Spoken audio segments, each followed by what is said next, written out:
Hello guys, magandang araw sa inyo. Another fishing adventure ngayon sa araw na to. At ngayon ay dito tayo sa ibang spot dito sa Saint Nazareth. Ngayong araw syempre guys ay rest day ulit namin at araw ng Sabado ngayon. Buti ay pinagbigyan tayo ng magandang panahon ngayon para makapag-fishing ulit ngayon sa island. Itong araw na to guys ay hindi natin ngayon kasama yung dalawang farmers dahil meron silang pasok ngayon. Pero syempre ganun pa man ay meron tayong import na kaibigan natin mula dun sa construction. Ngayon ginagawa na ng mga kasama ko ay hinahati-hati na yung pusit para makapagsimula na kaming mag-fishing. Itong araw na to guys ay wala sana kaming talagang balak mag-fishing ngayon. Dahil itong mga nakarang araw ay talagang nakaka-stress yung araw namin sa trabaho. Dahil marami kaming gawain na dapat tapusin. Pero ganun pa man para stress-free ay nag-fishing kami ngayong araw. Ito yung kinagandahan talaga sa pag-fishing. Dahil nakakapag-muni-muni ka o nakakapag-isip ng maayos. Dahil nalalayo yung isip mo sa trabaho habang nasa rest day ka. At ngayon nga ay nakapwesto na rin yung ibang mga kasama ko para makapag-fishing na sila ng maayos. Siyempre nakahanda na rin yung sa atin at hintay na lang tayo ng isda na kakagat.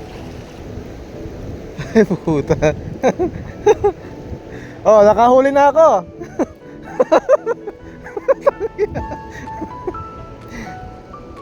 Hanep, dahon. First fish. Laki ng huli. Ayun o. Nakahuli na yung kasama namin o. Doon. Tuwan-tuwa.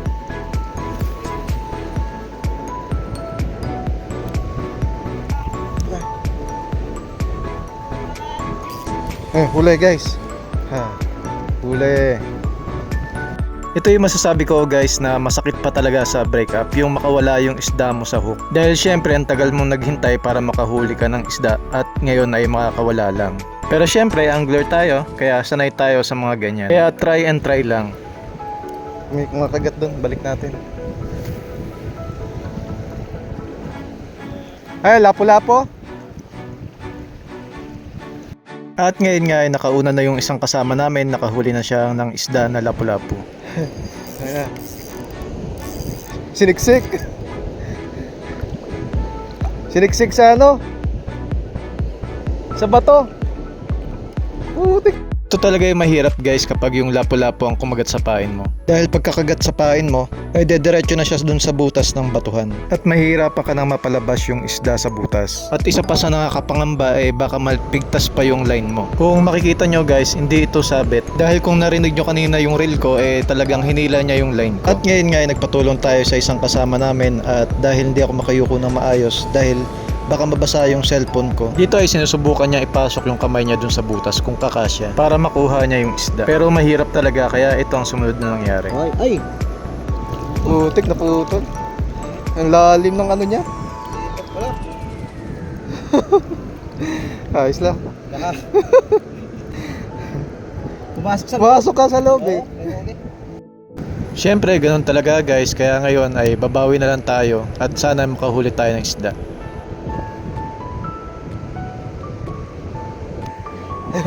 Yun, huli na. Huli. Huli. Huli na. Oh, lapu-lapu guys. Woo! Huli na. Sa wakas. Nahuli rin. At syempre dito guys, masaya na ako dun sa huli kong isda at ipiplex ko sa inyo ang huli kong lapu-lapu. Ganda guys oh. Isang palad.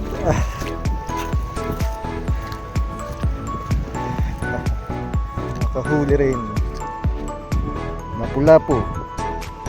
At ngayon nga ililipat tayo ng pwesto dahil wala na doon kumakagat doon sa pwesto ko kanina. Dahil dito nga sa batuhan yung isang kasama namin ay nakakarami na siya ng huli ng isda. At dito syempre ingat-ingat lang dahil matatalas talaga yung mga batuhan. Kunting pagkakamali mo lang ay talaga masusugatan ka. At ngayon nga dito sa batuhan ay meron kaming nakitang eel. At syempre subukan nating hulihin. Ayun na. Susunggabin yan. Sunggabin mo na, huwag ka na mahiya. Yan, kunin mo na yan. Kunin mo yan. Huwag kang mahiya. Sungga, yan. Sunggaban mo. Sunggaban na yata eh. Ewan ko. Wala makita eh. Yun! Puta na! Ayun nga! O sige! Ina! Ay puta! Puta! At talas! Madadala. Ayun o, ito o. So, ayun, naka-video pa naman. Dapat pala, ito na lang sa akin. Matalas yung ano niyan eh. Dito nga guys, nakapanghinayang talaga. Dahil hindi namin nailand yung eel. Wala, di na yun, nadala na yun. Pero kahit ganun pa man ang nangyari, ay masaya na rin kami sa huli namin ngayong araw. Mga buhay pa, sariwa. 10.